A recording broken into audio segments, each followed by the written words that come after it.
শাহবাগে কিন্তু ছাত্র জনতার পক্ষ থেকে ঘোষণা এসেছে, যদি এই বিচারের নামে কোনো টালবাহানা করা হয় তাহলে আমরা কঠোর থেকে কঠোরতর কর্মসূচিতে যাব। কালকে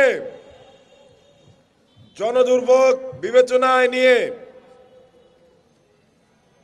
আমাদের সেই কর্মসূচি কিছুটা শিথিল করা হয়েছিল। আজকে সেই সুযোগ কিন্তু নেই। আমরা সরকারকে বলতে চাই,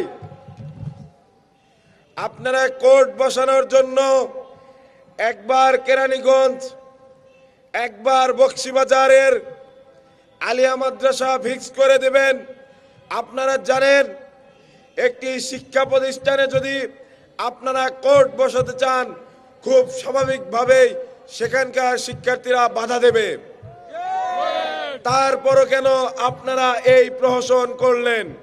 মুক্তি মুক্তি মুক্তি চাই, মুক্তি মুক্তি মুক্তি চাই, মুক্তি মুক্তি মুক্তি চাই। তাহলে কি আমরা ধরে নেব আপনারা প্রহসন করবেন বলেই এরকমটি করছেন?